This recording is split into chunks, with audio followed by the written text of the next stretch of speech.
अच्छा, ये आपके पापा हैं? हाँ। और आप इनके बेटी हो? सगी बेटी हो? नहीं हाँ? सौतेली बेटी है। तो दोनों को बीच में शादी करने का क्या मतलब? આ જોઈ લો મિત્રો, આ જોવાનું બાકી હતું. હવે બધા જ લોકો એવું કહે છે કે આ તો શું હોય છે, પણ આ જોયા જેવું વસ્તુ છે. આ જોઈ લો, સગા બાપે દીકરી સાથે લગ્ન કર્યા. જી હા મિત્રો, આ જોઈ લો તમારા નજરની સામે. હવે આ દીકરીને એના પપ્પા સાથે પ્રેમ થઈ ગયો. હવે એના પપ્પા એવું કહે છે કે મારી દીકરીને હું બહાર બીજા કોકની સાથે લગ્ન કરું, છોકરા સાથે, છોકરો કેવો હોય કેવો નહીં કોને ખબર, પણ હું પોતે જ મારી દીકરી સાથે લગ્ન કરી લઉં ને.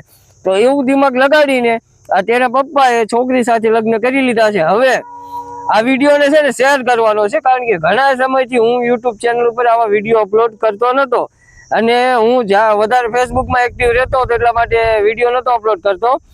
અને ઘણા લોકો એવું કહે છે કે તમે ભાઈ ક્યાં ખોવાઈ ગયા અને શું કરો છો, તમે યુટ્યુબ ચેનલ બંધ કરી દીધી. કાંઈ બંધ નથી કર્યું, ચાલુ જ છે. પણ હવે હું તમને આ વિડીયોની હકીકત પણ બતાવું છું.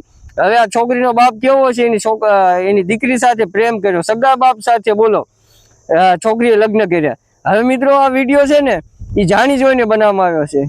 કેમ મિત્રો, હવે તમે એવું કહેશો શા માટે બનાવવામાં આવે છે, આવી અફવાઓ શા માટે ફેલાવે છે? પણ આ લોકો મિત્રો એમની જગ્યાએ સાચા જ હોય છે.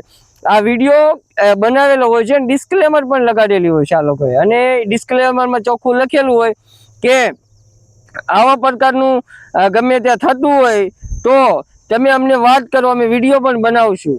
હવે તમને એક આખી હકીકત બતાવું કે આ લોકો વિડીયો શા માટે બનાવે છે, લોકોમાં જાગૃતતા ફેલાવવા માટે, જેથી કરીને જે લોકો આવું કરતા હોય, આવો ખરાબ વિચાર કરતા હોય, દીકરી સાથે લગ્ન કરવાનું વિચારતા હોય, એ લોકો ના કરે. એટલા માટે લોકો આવા વિડીયો બનાવે છે, અને આ લોકોને મનોરંજન એટલે મનોરંજન માટે જ વિડીયો બનાવે છે, અને આ લોકોને પૈસા પણ મળે છે. એટલે આ જાણી જોઈને વિડીયો બનાવે છે, અને એવું નથી કે આ હકીકતમાં રિયલ કહાની હોય. ના મિત્રો, એવું કહાની ન હોય. આ ફિલ્મમાં આપણે જોતા હોય છે, અમુક સમય અમુક એવા પિક્ચર આવતા હોય છે, તો એવી પ્રકારના આવા વિડીયો બનાવે છે અને લોકોમાં જાગૃતતા ફેલાવે છે. લોકોને એવું કહે છે કે આવું જે લોકો કરતા હોય એ લોકો ના કરે, અને એવો મેસેજ પહોંચાડવા માટે આવો વિડીયો બનાવે છે. તો વિડીયોને શેર કરવાનું ભૂલતા નહીં. આજના વિડીયોમાં બસ આટલું જ. હવે મળશું નવા વિડીયોમાં.